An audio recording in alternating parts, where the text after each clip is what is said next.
रज्जो, तू यहाँ? तू आज काम पे भी नहीं आई? आज मन्नू की स्कूल की बस लग गई है ना, इसलिए इसको छोड़ने आई थी। स्कूल की बस? पर तेरा मन्नू तो सरकारी स्कूल में पढ़ता है ना? हाँ जी दीदी, अब सरकारी स्कूलों में 200 बसें चल पड़ी हैं, जिसका फायदा मेरे मन्नू जैसे 10,000 बच्चों को होगा। सरकारी स्कूलों ਨੂੰ भी बहुत शानदार बसां ਅਸੀਂ ਦੇਵਾਂਗੇ। ਪਹਿਲੇ ਬੈਚ ਵਾਸਤੇ 20,000 ਬੱਚੇ ਦਾ ਅਸੀਂ ਪ੍ਰਬੰਧ ਕਰ ਰਹੇ ਹਾਂ।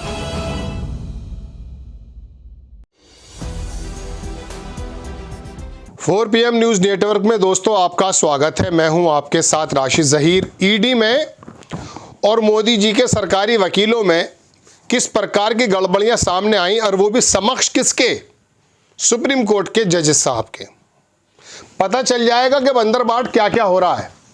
आप संस्थाओं के बारे में अगर ये सोचते हैं कि बड़ी शानदार रिपोर्टें देती हैं, बड़ी शानदार इंक्वायरी करती हैं, पता ये चल जाता कि ईडी के अधिकारियों ने जो हलफनामा सुप्रीम कोर्ट में दाखिल किया उसके अंदर गड़बड़ी नजर आई है। एएसजी राजू साहब को, सॉलिसिटर जनरल को डांट लगा दी साहब सुप्रीम कोर्ट के जजेस ने।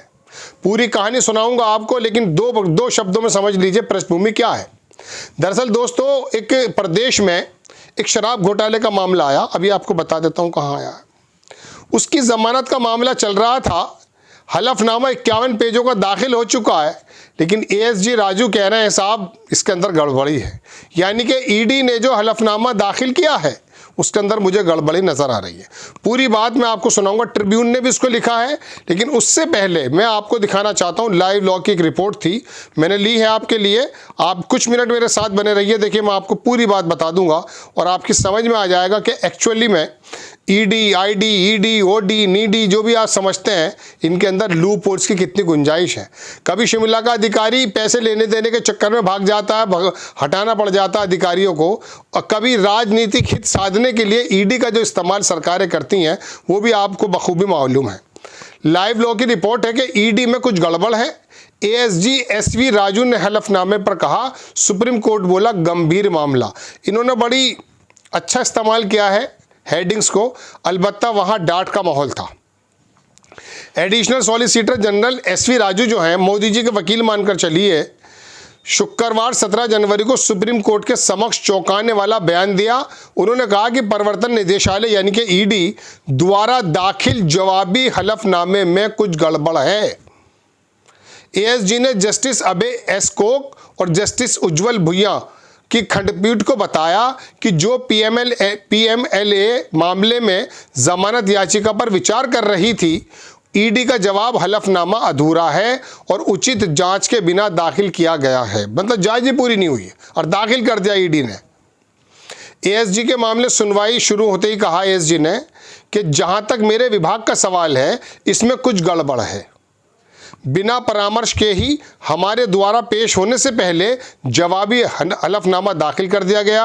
याचिकाकर्ता की ओर से सीनियर एडवोकेट मीनाक्षी अरोड़ा ने कहा कि ऐसा लगता है कि एक आरोपी को जेल में रखने की रणनीति है। कितना भी लंबा खींच दें। एएसजी ने कहा कि कल मैंने पाया कि हलफनामा दाखिल करने में कुछ गड़बड़ है। हलफनामा जांच एजेंसी द्वारा जांचे बिना दाखिल किया गया, यहां तक कि जांच एजेंसी को तथ्य भी नहीं बताए गए। अब पूरी बात सुनिए, समझ में आ जाएगा कि एएसजी के इस कथन पर पीठ ने हैरान रह गई और जस्टिस ओक ने एएसजी से कहा कि जवाबी हलफनामा आपके वकील द्वारा ही दाखिल किया गया होगा। हालांकि एएसजी ने कहा कि एडीआर को दोषी नहीं ठहराया जा सकता क्योंकि हलफनामा ईडी से आया है। विधि अधिकारी ने कहा कि उन्होंने ईडी निदेशक को विभागीय जांच शुरू करने के लिए कहा है। एएसजी ने आगे कहा, दोस्तों कि कृपया इसे मंगलवार को रखें। मैं हलफनामे की जांच करना चाहता हूं। मैं व्यक्तिगत रूप से निदेशक के विभागीय जांच शुरू करने और संबंधित अधिकारियों को आज अदालत में उपस्थित रहने के लिए कहा है। मुझे कुछ गड़बड़ लग रही है, मुझे अपनी तरफ से जांच करने दें। विभाग में इस तरह की चीज़ें नहीं होनी चाहिए। एओआर को दोषी नहीं देना चाहिए। असंतुष्ट प्रतीत होते हुए खंडपीठ ने एओआर के निर्देशों के बिना हलफनामा कैसे दाखिल कर सकता है। जस्टिस ओक ने जो पूछा वो है इंपॉर्टेंट बात। ईडी ने कहा कि एडवोकेट ऑन रिकॉर्ड हलफनामा दाखिल करता है। अब ईडी का कहना चाहती है कि ये निर्देशों के बिना दायर किया गया है, हम इसे कैसे स्वीकार कर सकते हैं। जस्टिस ओक ने कहा हम इस पर विचार करेंगे। मैं अब आपको थोड़ा सा ट्रिब्यून की तरफ लेकर चलता हूँ।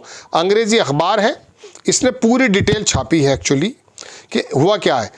Additional solicitor general slams ED over half backed affidavit. Half back affidavit, affidavit हम बोलते हैं, एफिडेविट बोला जाता है वैसे। इसके अंदर दोस्तों मामला ये हुआ है, मैं इसका आपको इंग्लिश में तो है, ये मैं आपको हिंदी पढ़कर सुनाता हूँ इसकी कि एक्चुअली में हुआ क्या क्या है। दरअसल बात यह है कि किसी आदमी को कितने लंबा जेल में रखना है, कितना नहीं रखना है, ये सब इनको मालूम रहता है। ठीक है, अखबार में देखें जो इनका शुरू में लिखा है अखबार ने कि अदालत छत्तीसगढ़ का जो उच्च न्यायालय का आदेश था 25 अक्टूबर 2024 के आदेश के खिलाफ भारतीय दूरसंचार सेवा अधिकारी अरुण त्रिपाठी द्वारा दायर एक अपील पर सुनवाई कर रही थी, जिसमें शराब घोटाले के मामले में संबंध में उनकी जमानत याचिका को खारिज कर दिया गया था। यह छत्तीसगढ़ की हाईकोर्ट का मामला था जो सुप्रीम कोर्ट के अंदर चैलेंज किया गया, और पता ये चला कि ईडी ने बिना किसी तैयारी के आधा ही एफिडेविट जमा किया है। हालांकि कोई बताता 87 पेजों का, कोई कहता 51 पेजों का। मैं इस बात को सुनाने का मेरा मतलब मालूम है क्या है? वो मतलब ये है कि ईडी अपनी तरफ से हलफनामा दे रही है, एएसजी बोल रहे हैं यानी कि सॉलिसिटर जनरल बोल रहे हैं कि हमारी जानकारी के बिना इन्होंने ये हलफनामा दे दिया। मुझे इसमें भारी गड़बड़ी नज़र आ रही है। ईडी की पूरी परफॉर्मेंस को देखिएगा, कितनी गड़बड़ी कहाँ कहाँ नज़र आती हैं। आप अगर ये सोचते हैं कि ईडी, सीबीआई और एसबीआई ये तमाम की तमाम जो संस्थाएं हैं बड़ी मजबूती से काम कर रही हैं और देश की बुनियादों के पिलरों को पकड़े बैठी हैं, ऐसा नहीं है। शिमला की मैंने खबर आपको इसी चैनल पर सुनाई थी कि किस तरह से ईडी अधिकारी वहाँ से फरार हो गया और पैसे का लेन देन का मामला था। ये लोग कई जगह पकड़े भी जाते हैं और कई जगह सरकारों के माध्यम से काम करते हैं। अभी जो मीनाक्षी में एडवोकेट ने कहा कि ये दरअसल जेल में रखने वाला मामला है, लंबा खींचने वाला मामला है। ये चाहे मिनटों सेकंडों के अंदर जो है गतिविधियां पूरी कर दें और ये चाहे तो लंबी खींच दें, जेल में पड़े रहे। सत्येंद्र जैन कितने दिन जेल में रहा, वजन घट गया बीमारियां हो गई। अरविंद केजरीवाल, देखिए आप क्या क्या होता है। दोस्तों बात यह है कि जब ये एजेंसीज सरकार के इशारों पर काम करने लगती हैं तो इंसाफ की दृष्टि से छन करके आने वाला इंसाफ बहुत ना के बराबर हो जाता है। जस्टिस ओक साहब ने जो है डांट लगाई। दरअसल अभी तुषार मेहता को भी 2-3 दिन पहले इसी प्रकार की डांट लगी है। दोस्तों ये सरकारी वकील और ये सरकारी एजेंसीज किस प्रकार से न्यायालय के समक्ष आकर के अक्सर बेशतर नंगी हो जाती हैं, यह आपने बारहा देखा है। मैं तो इस खबर को सुनाने के लिए हाजिर इसलिए हुआ कि मोदी जी के वकील को डांट मिल रही है और डांट मिलने के साथ साथ हो ये रहा है कि आपको इस बात का अंदाज़ा हो जाना चाहिए कि ये बड़ी साउंड प्रूफ नज़र आने वाली संस्थाएं, इनके अंदर कितने बड़े बड़े लूप होल्स हैं। आपको खबर कैसी लगी अपनी राय कमेंट्स बॉक्स में ज़रूर दीजिएगा। चैनल को सब्सक्राइब कीजिएगा, शेयर कीजिएगा। नेक्स्ट टाइम मैं किसी खबर के साथ हाजिर हो जाता हूँ। जय हिंद।